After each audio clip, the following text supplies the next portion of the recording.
This is the Mahabharata podcast, Episode 8, Princes in Training. Before I get started with the story, I'd like to pause to spend a few minutes discussing the problems and nature of the documents that are known collectively as the Mahabharata. Unlike the Vedas, which have been preserved by memorization and passed on from generation to generation orally, the Mahabharata has come down to us through the ages as a book. One of the things about books in India is that, due to the hot and humid climate, they do not survive long.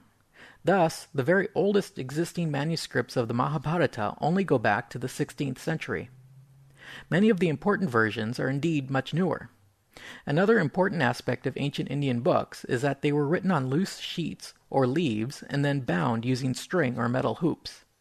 This means that the manuscripts were very prone to having their binding broken, either intentionally to insert new pages, or by accident, resulting in the loss of pages and even possibly the scrambling of their order. Thus, for the Mahabharata to survive these thousands of years, it had to be constantly copied. The result is, like genetic mutations in a family tree, if you were to bring the various manuscripts together, you would find many differences, and also familial resemblances among groups of manuscripts, especially when grouped by certain regions and scripts. Some of the differences between the various manuscripts are quite important to our understanding of the characters and the story.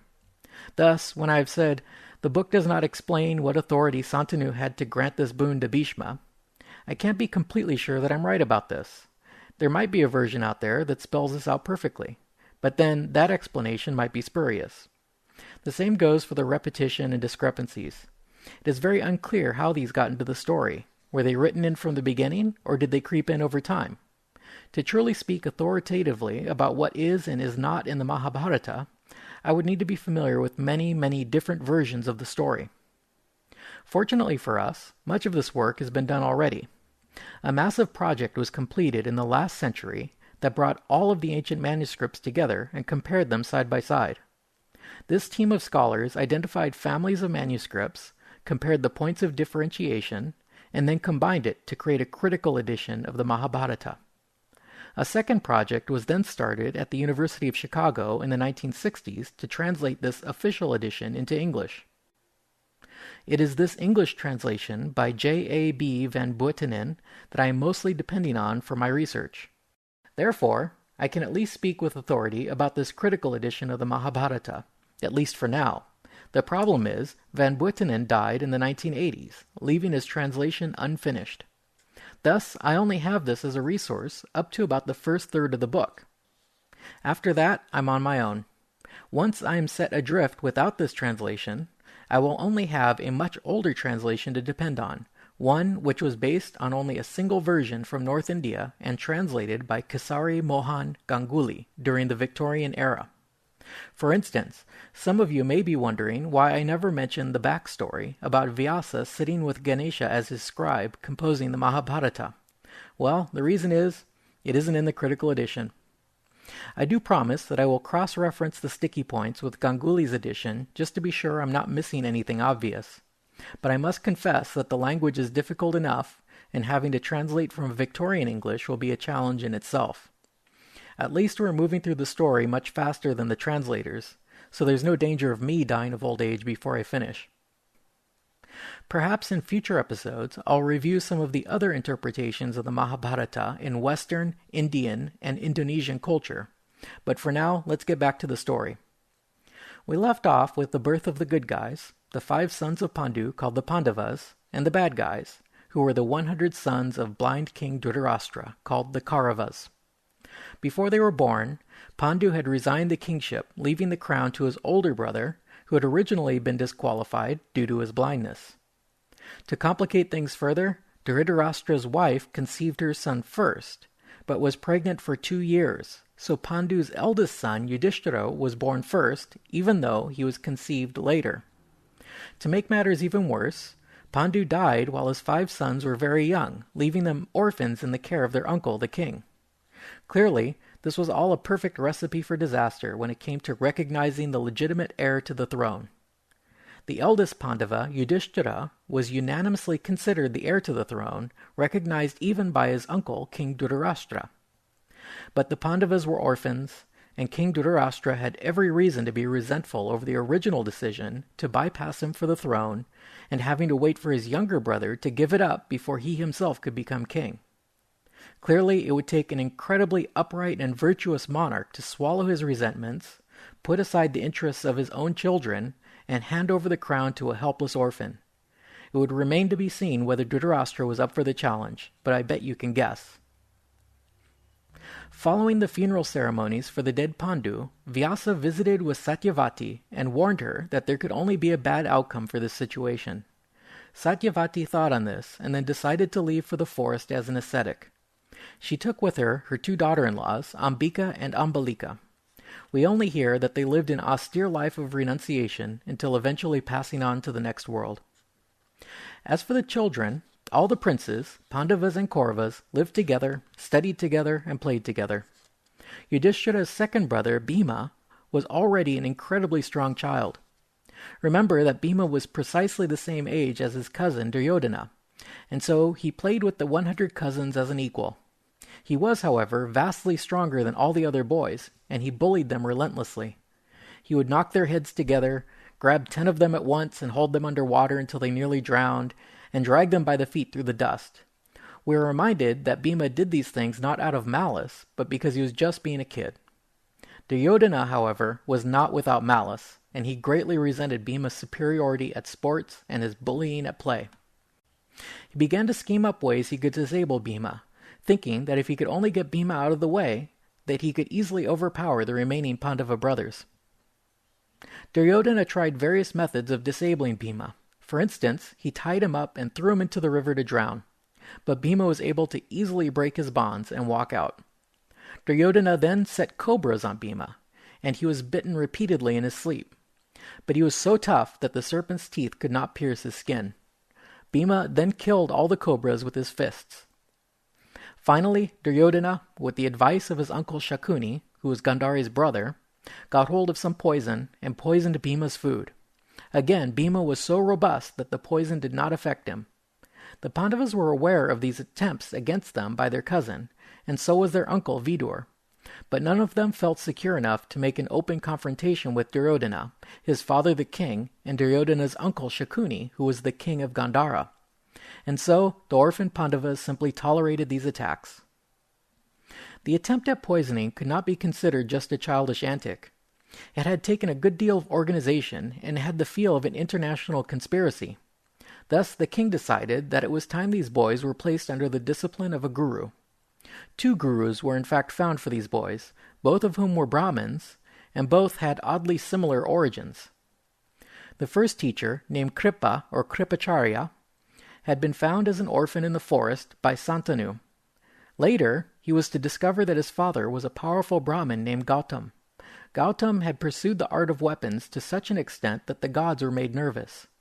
They sent down an apsara to seduce him and sap his strength, and so the nymph appeared before Gautam emerging from her bath. The warrior was stunned by her beauty, dropped his weapons, but remained perfectly still. The only effect her beauty had on him was to cause a spasm, and his sperm fell on the ground. His potency was so great that the drops of sperm germinated into 2 children, a boy and a girl, without the intervention of a mother. The boy was Kripa, and he was trained in all the military arts by his father. Kripa was to teach both the Pandavas and the Kauravas to master the art of archery. The second guru was actually discovered by the boys themselves while out playing. They were playing some sort of ball game when the ball fell into a well. The boys all looked down and could not figure out a way to get the ball out. At just that moment, Drona was passing by. He laughed at the boys' inability to solve the problem and made a demonstration for them. He put some of the magical power of his bow into some reeds, and then threw one of the reeds into the well at the ball. The reed hit the ball squarely and pierced it. Drona then threw down a second reed, which struck right into the end of the first one. He then threw down a third reed, which attached itself to the second, and was able to pull the ball out of the well. The boys were amazed at his ability, and they informed Bhishma of this Brahmin's talent. Bhishma then questioned Drona, who gave him his backstory. Dronacharya is sometimes difficult to distinguish from Kripa because both are Brahmins that are skilled at weapons, both are considered gurus to the princes, and they both were born only of a father. In Drona's case, his father was named Bharadvaja. He too was a master of the Vedas and of weapons, and he too was tempted by an apsara. It seems the gods are not comfortable with Brahmins that are warriors. In the case of Bharadvaja, as he watched this apsara alight from heaven, her skirt was blown away, and Bharadvaja's seed fell into a trough. It was in this trough that Drona was conceived without a mother. Drona was put under the care of a guru who taught him the art of war. He had a fellow student named Drupada, who was the crown prince of the kingdom of Panchala. As children, they were close friends, and Drupada would dream of the time he was king, and told Drona that when he became king, Drona should come to him, and they would enjoy the riches of the kingdom together as friends. Drona took this promise seriously, and later, when Drupada ascended the throne, Drona went to Panchala to congratulate him, and expected a generous welcome. When he arrived, however, Drupada scorned him, saying Drona was a nobody, and not his equal, and thus could not possibly be considered his friend. Badly stung by the king of Panchala's scorn, Drona departed for Hastinapur. Recognizing Drona's talent with weaponry and warcraft, Bhishma placed him in charge of the young prince's training. Drona badly wanted revenge for Drupada's rejection, so he asked his students to promise him that they would help him in seeking his revenge. The Kaurava princes were reticent, but Arjun, not even knowing what he was committing himself to, readily promised to help his teacher.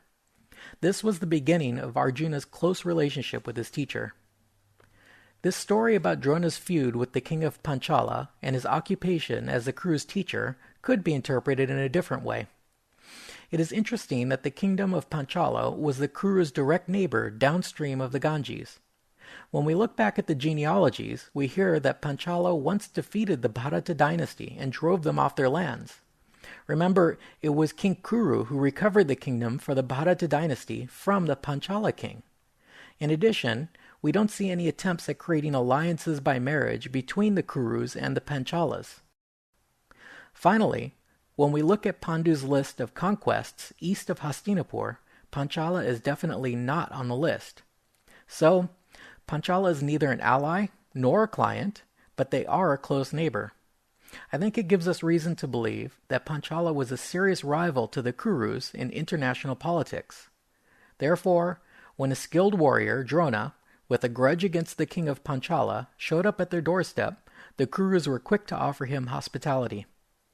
Drona may be a useful surrogate in any future attack on Panchala. This indeed happens later in the story.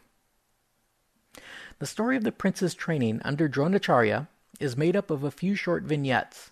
The first of these involved Arjun, who was without question the teacher's pet. Drona gave orders that Arjun not be allowed to eat in the dark.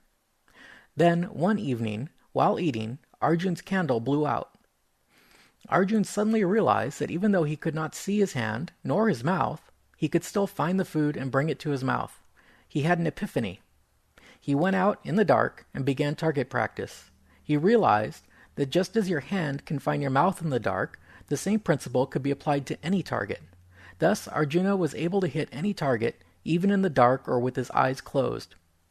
Drona was delighted with Arjun's proficiency and told him he would surely be the world's greatest archer.